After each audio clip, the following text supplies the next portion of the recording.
우선 그린스원이 네 번째 케이스를 얘기를 하고 있는데, 작업 동맹이 이루어졌다고 본인이 얘기를 하고 있는데 정말 작업 동맹이 잘 이루어진 것일까 하는 것도 좀 의아스럽죠.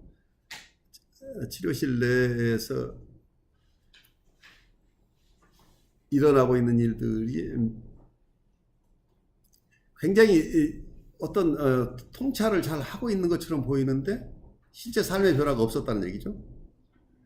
그렇다면 이 환자는 작업 동맹을 하는 것 같은 모습을 보여서 주지와 방어를 사용하고 있었지 않았을까.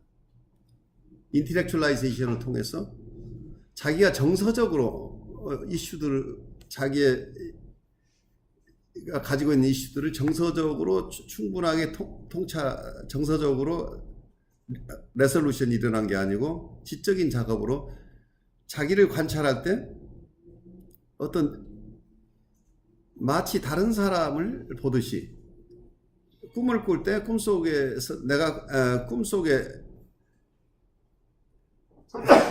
직접 행동하는 사람으로 드러나지 않고 꿈꾸고 있는 나를 쳐다보는 나, 이런 식이 되면 실제로는 내가 익스피리언싱 이고는 전혀 개입이 되지 않고 그냥 observing 이고만 있는 이런 묘한 꼴이 되죠. 그러다 보니까 이건 마치 연속극을 보는 것 같은 느낌에서 그 자체는 이분들이 주지와 방어를 쓸 때 이분들은 굉장히 쾌감이 있어요. 그 자체로서 자기가 뛰어난 것을 통찰을 선생님 못지않게 해내고 있는 것 때문에 그 쾌락이 있어서 계속 하고 있고, 또 한편으로는 방어이기도 하고 자기 정말 정서는 건드리지 않으면서도 칭찬받으면서 치료 과정을 잘 가고 있는 거죠. 방어라고 하는 게 무의식적으로 자기의 깊은 것을 드러내지 않는 것이기 때문에 어떤 면은 자기의 정서 부분까지 영향을 받지 않는다고 하는 것, 이 사람의 캐릭터에 전혀 영향을 주지 않고 있다는 얘기죠. 그래서 외부에서 액팅아웃이 계속 일어나고 있는 거죠. 외부에서 액팅아웃이 일어나고 외부에서는 실제로는 통찰이 전혀 일어나지 않고 있다는. 통찰이라고 하는 것을 너무 지적 통찰로 보고 있는 견해라. 이게 정서적으로 충분하게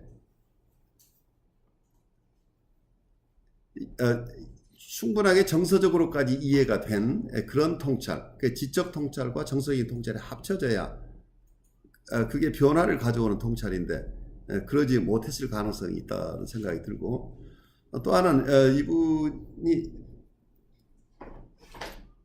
보통 이거 사이칼로지스트나 이런 쪽에서는 아까 얘기대로 조그만 해석을 계속 함으로써 나중에 큰 해석이 된다는 것도 좋긴 한데, 또 하나는 조심해야 될 게, 통찰이 있을 때마다 환자에게 도움이 될지 안 될지 모르고 그냥 통찰을 제시한다면 그게 도움이 될 것이냐 하는 부분도 있어요.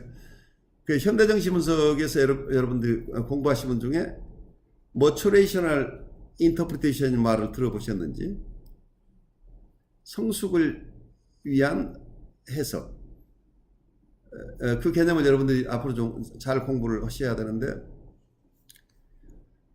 우리가 좋은 통찰이 있을 때 좋은 통찰을 가지는 것은 굉장히 중요해요. 계속해서 통찰을 하면서 환자를 바르게 인식해야 되는데, 통찰 중에 가장 파워풀한 통찰은 이게 지적 통찰만 가지고 되지 않기 때문에 환자에게 어떤 통찰을 전달했을 때 이 환자가 이걸 소화할 수 있느냐가 문제예요. 환자가 그걸 소화하지 못하는 통찰을 계속 준다고 하는 것은 무의미하고, 어떨 때는 이게 오히려 더 치료를 거꾸로 가게 하는 결과가 되겠죠.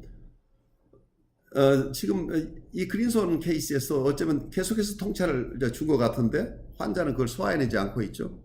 소화해내지 않고 지적인 작업은 이루어지어서 내용은 알고 있지만 정서적으로 충분히 자기가 이건 내가 꼭 고쳐야 될 것이다. 이게 이고 디스타닉에서 자기가 이고 디스타닉한 것으로 가지고 가서 자기의 어떤 행동 유형이나 이런 것을 바꾸겠다는 결의가 없어 보이는 이런 묘한 꼴이 상황이 된 거죠. 그래서 현대정신분석에서는 해석을 하되 우리 스스로 가지는 통찰을 나누는 것을 구별을 해요.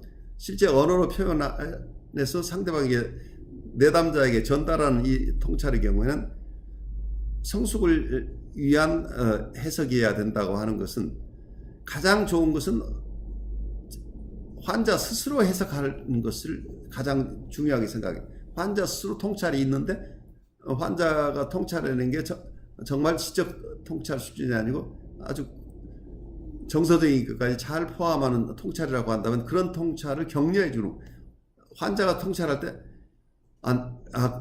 그건 내가 전에 얘기했잖아 라고 하시면 안 돼요. 그게 아니고 그렇게 훌륭한 통찰을 했다고 칭찬해 주고 언제든지 그런 통찰이 있으면 알려달라고 이렇게 얘기하면서 이분 스스로 통찰할 수 있도록 도와주는 거, 이게 모티베이셔널 해석의 첫 번째고, 이분이 스스로 통찰해 내지 못하는 경우에는 우리가 통찰을 가지고 있을지라도 이분의 지금 심리 상태가 이걸 거부하지 않고 이 통찰을 가져갈 수 있을 만한 상태일 때 해석을 줘야 된다는 얘기예요. 그래서 소화할 수 없는 해석을 주는 것은 폭력이에요.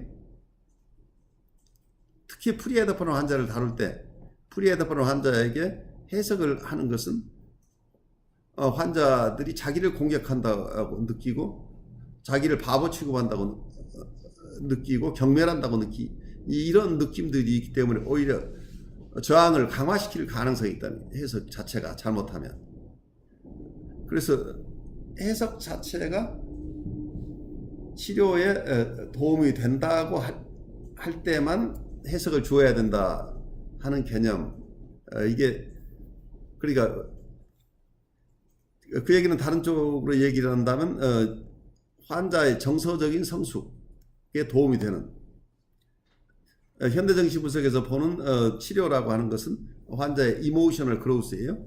이모셔널 머추어리티를 향하기 때문에 환자가 정서적으로 성숙한 사람이 되도록 도와주는 건데, 그러한 목적에 비추어서 환자에게 도움이 될 때만 우리가 내적으로 하고 있는 해석을 환자에게 전달해야 된다. 이럴 때 직접 전달되는 해석은 모티베이셔널 인터프리테이션이어야 된다.